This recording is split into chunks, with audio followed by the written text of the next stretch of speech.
ಮಾನ್ಯ ಮುಖ್ಯಮಂತ್ರಿಗಳು ಬಂಜಾರ ಸಮಾಜದವರಿಗೆ ಪ್ರತ್ಯೇಕ ಕರೆದು ನಿಮ್ಮನ್ನ MLC ಮಾಡ್ತೀನಿ, ನಿಮಗೆ ಇಷ್ಟು ದುಡ್ಡು ಕೊಡ್ತೀನಿ, ನಿಮ್ಮ ಸಮಾಜದವರು ಹೋರಾಟ ಮಾಡುವುದಲ್ಲಾರ್ದಂಗೆ ನೋಡ್ಕೊಳ್ಳಿ ಅಂತ ಹೇಳಿದ್ದಾರೆ. ಗೋವಿ ಸಮಾಜದ ಮುಖಂಡರನ್ನ ಕರೆದು ಯಾವ ಸ್ವಾಮೀಜಿ ಅವರು ಹೋರಾಟಕ್ಕೆ ಹೋಗಬಾರದು, ನಿಮಗೆ ನಿಮ್ಮ ಮುಖಂಡರುಗಳಿಗೆ ಇಷ್ಟಿಷ್ಟು ದುಡ್ಡು ಕೊಡ್ತೀವಿ ಅಂತ ಹೇಳಿ ಆಸೆಯನ್ನ ತೋರಿಸ್ತಾ ಇದ್ದಾರೆ. ಅದೇ ರೀತಿ ಕೊರಮ ಸಮಾಜದವರಿಗೆ ನಿಮಗೆ ಸ್ಪೆಷಲ್ ಗ್ರಾಂಟ್ ಕೊಡ್ತೀನಿ ಅಂತ ಅಲೆಮಾರಿ ಸಮಾಜದ ಮುಖಂಡರು ಬಂದಿದ್ದಾರೆ, ನಿಮಗೆ ಸ್ಪೆಷಲ್ ಪ್ಯಾಕೇಜ್ ಕೊಡ್ತೀನಿ, ಹೋರಾಟ ಮಾಡಬೇಡಿ ಅಂತ ಹೇಳ್ತಿದ್ದಾರೆ.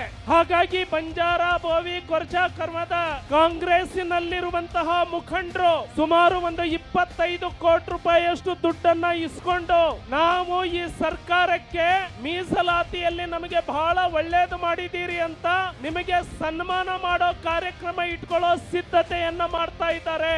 ತಮ್ಮ ಎಲ್ಲ ಒಪ್ಪಿಗೆ ಇದ್ರೆ ಈ ಸರ್ಕಾರಕ್ಕೆ ಅಭಿನಂದನೆ ಮಾಡೋದಕ್ಕೆ ಯಾರಾದ್ರೂ ಹೋದ್ರೆ ಅವರನ್ನ ಸಮಾಜ ದ್ರೋಹಿಗಳು ಅಂತ ಕೈ ಎತ್ತಿ ನಿರ್ಣಯ ಮಾಡಬೇಕು ಅಂತ ಹೇಳ್ತವೆ.